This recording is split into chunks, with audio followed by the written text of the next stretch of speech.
আজ বানাবো চিকেন বিরিয়ানি, তাও আবার পুরো দোকানের মতো করে আর খুব কম সময়ে।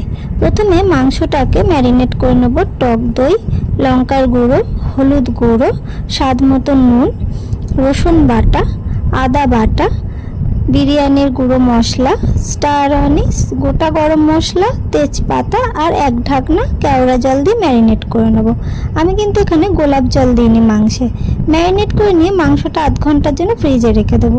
জলের মধ্যে লেবুর রস, নুন, তেজপাতা আর সাদা তেল দিয়ে ভাত বসিয়ে দেবো। প্রথমে চালটাকে ধুয়ে কিছুক্ষণ ভিজিয়ে রাখতে হবে। এদিকে দুধের মধ্যে জাফরান ভেজাতে দিয়ে দিয়েছি। আমি এখানে কোনো ফুড কালার ইউজ করিনি। আমি পেঁয়াজের রসটা আগে করে রেখেছিলাম, তার মধ্যে নুন, হলুদ গুঁড়ো দিয়ে ভালো করে মিশিয়ে নিয়েছি। এদিকে প্রেসার কুকারে অল্প একটু সর্ষের তেল দিয়ে তার মধ্যে পেঁয়াজের রসটা দিয়ে দিয়েছি ফুটতে। এদিকে ভাতটা হয়ে এসছে। পেঁয়াজের রসটা ফুটে ওঠার পর ম্যারিনেট করা মাংসগুলো ওর মধ্যে দিয়ে দেবো। দেওয়ার পরে একটা সিটি হলে মাংস নামিয়ে নেবো।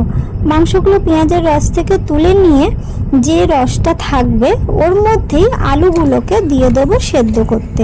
আলুগুলোকেও একটা সিটি দিয়ে নামিয়ে নেবো, বেশি সেদ্ধ করা যাবে না, তাহলে গলে যাবে। তারপরে ঝোলটাকে তুলে নিতে হবে।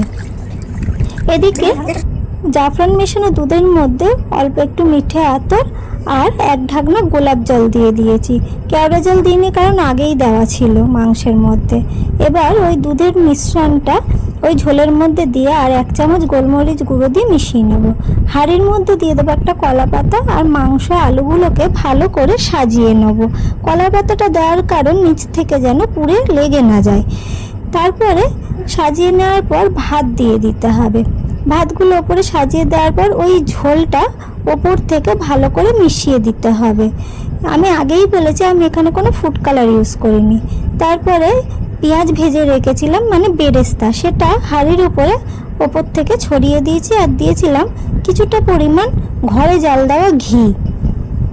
ভালো করে সব কিছু দিয়ে তারপরে হাঁড়িটাকে ঢাকনা দিয়ে ঢেকে দিয়ে ওর ওপরে একটা শিল তুলে দিয়েছিলাম। আমি এখানে কোনো আটা গোলা দিইনি, কারণ খাবার ওয়েস্টেজ করা আমি পছন্দ করি না। এদিকে আমার ভাইকে বিরিয়ানির লোভ দেখিয়ে আমার মা ডাল ভাত খাইয়ে দিয়েছিল। ডাল ভাত আর আলু ভাজা, ওর পেছনে আমার দাদা খুব লাগছিল। দেখুন তো বিরিয়ানিটা তার মধ্যে হয়ে এসছে, কত সুন্দর দেখতে হয়েছে। ঘরের তৈরি বিরিয়ানি বলে বলছি না, তবে সত্যিই বলছি দোকানের মতো পুরো টেস্ট হয়েছিল। একদম অতুলনীয় স্বাদে গন্ধে একদম ঘর মোমো করছিল। আর আমার ভাই তো ভিডিও আর ফটো করার সময়ই দিচ্ছিল না।